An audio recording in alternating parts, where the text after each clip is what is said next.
Hola! Welcome po sa day 3 ng aking Cancun adventure! So guys, maaga po ako nagising kasi kumuha ako ng excursion sa araw na to. Ito po ay day trip to Chichen Itza plus Subico Cenote and Valladolid plus free food. Since marami pa akong oras kasi maaga ako nagising, nilakad ko ng 1.3 miles yung meeting point namin. Wow! Sipag yarn! So 7:30 yung usapan, tapos 7:45 na sila dumating. Napaka-comfy nung bus guys, air condition, tapos malinis.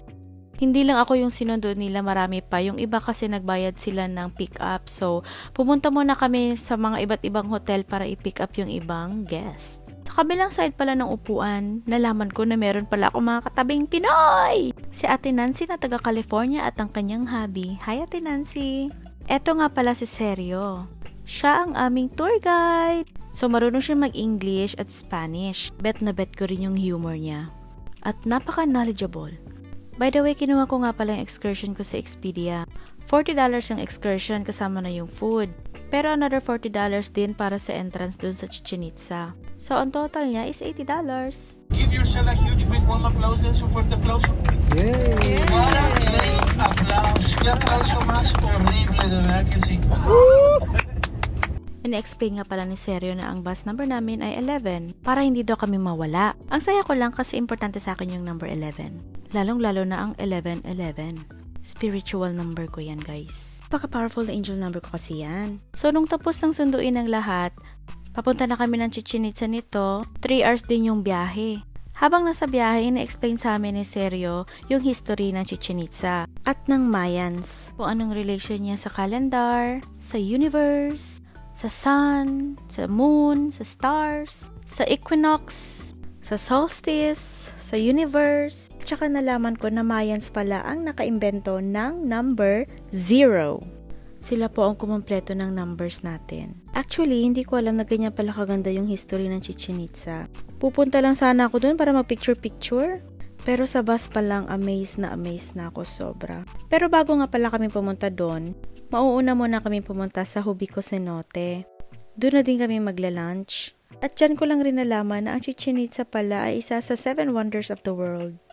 Wow, amazing talaga! Kinilibutan ako tsaka sobrang happy. Akalain mo yun, wala akong ka-idea na ganun pala yung history ng Chichen Itza. At marami pa akong matutuklasan pagdating namin doon sa site. Dahil sa tour na to, nagbago yung pananaw ko tungkol sa mga Mexicans at sa Mexico. Ina-explain nga pala ni Sergio kung gaano ka-perfect yung alignment ng sun dyan sa building na yan na pinapakita niya during equinox. Ang Chichen Itza ay isang pre-Columbian city na ginawa ng mga Mayans. Yung mismong pyramid, ang tawag doon ay Temple of Kukulkan or El Castillo. Dinedicate nila yung pyramid para sa kanilang serpent god na si Kukulkan. But wait, there's more! Ang dami ko pang nalaman tungkol sa history ng Chichen Itza at tungkol sa mga Mayans. Hindi ko ma-share lahat ito sa video na to kaya share ko na lang sa part 2 kapag nandun na kami mismo sa Chichen Itza. As much as possible, isi-share ko kung ano yung mga naalala ko sa tour na to.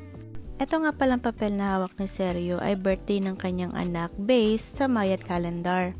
Ina-explain niya po ito but at the same time, nagbibenta din sila. Pag bet nyo bumili based sa birth date nyo or sa date ng kasal niyo mag-asawa, so bibigyan nila kayo ng interpretation based sa Mayan calendar. At pwede nyo ipalaminate or ipa-frame yung papel na yan kung bet nyo. Pero hindi ako kumuha guys kasi I think it cost $22. So alam nyo na, kuripot tayo. Pero pinag-isipan kong kumuha, promise. Kaso lang mas gusto ko talaga bumili ng keychain at ref magnet na lang. So pagdating namin ng Subico, ayan, nagpicture-picture kaagad ako. Bago nga pala kami pumasok sa loob, meron muna mga rituals na ginawa. Kumbaga para kaming binless ni kuya. Pero hindi daw to religious act or something. I think for protection lang at saka iwas usog. So i-respect natin yung culture nila kahit na yung iba sa atin hindi naniniwala. Wala namang mawawala kung ipa-follow natin. So ayan, parang meron silang mini altar na may insenso. Na-miss ko yung amoy ng insenso. At obsidian rock or crystal for protection. So, ito po yung gift shop nila na maraming obsidian rock. Gusto ko sana bumili kaso ang mahal. And finally, nakapasok na kami sa loob. So, kasama ko niyan si Ate Nancy at ng kanyang hubby. Sa kanilang dalawa ako dumikit-dikit. Feeling close, yarn? Nag-decide muna kaming kumain para meron kaming energy pababa ng cenote kasi 120 steps din yun, no? Buffet nga pala ang aming lunch. Sharp naman siya. Bet ko yung mga manok nila at fruits. Ate Nancy! Hello! At eto na nga, tapos na kaming kumain kaya papunta na kami ng cenote. Ate, mag-hi ka, ate. Talaga? Hindi naman. Ipopost ko lang sa sa Facebook. Hello? Ayan. Papunta kaming cenote. Kubiko. Cenote. Ayan, pababa na po kami. Ang sabi ng mga bantay dyan, 120 steps daw yan pababa. Diyos ko, mukhang mapapalaban ako paakyat mamaya. Hindi pa nakatulong, nabasa yung ground kasi bago lang umulan. Naku naman. Sabi ko kay Ate Nancy na magdahan-dahan pababa at baka madulas siya. Eto na, one step at a time at baka kami madulas. Kung makikita niyo sa video, merong 2 taong nag-aabang dyan malapit sa may bungangan ng cave. Nag-dress up nga pala sila as Mayans, so hindi ko alam kung real Mayans sila or baka for picture-picture purposes lang.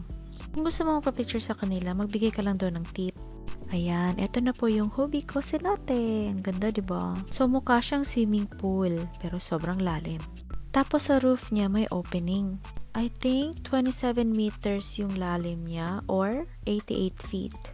Hindi na nga pala ako naligo guys kasi wala na rin masyadong time eh. Naubos yung time ko kakakain dun sa buffet. May 2 hours lang kasi kami na magstay dito. So alam nyo na, medyo lumampas ako ng 1 hour dun sa buffet.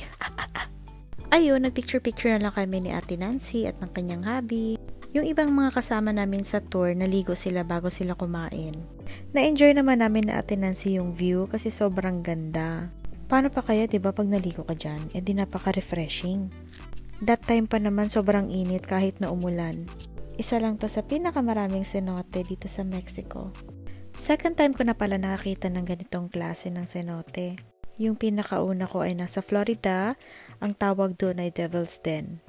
Ganitong-ganito din yung itsura nun. Cenote pala ang tawag nila dito. Sa English, ang tawag ata dito ay Deep Natural Well or Sinkhole. Kung hindi ka marunong lumangoy, pwede ka naman magrenta ng swimming gears like life jackets at snorkel ata. Laking pasalamat ko nga pala kay Ate Nancy dahil game na game talaga siyang kunan ako ng video at mga pictures. Siya pa mismo nagsasabi ng dito naman tayo para mas klaro. Pagkatapos ng 2 hours, bumalik na kami sa aming bus. Nung kompleto na kaming lahat sa bus, ay papunta na kami ng Chichen Itza. So guys, see you sa next video. Ang next video ay Chichen Itza na.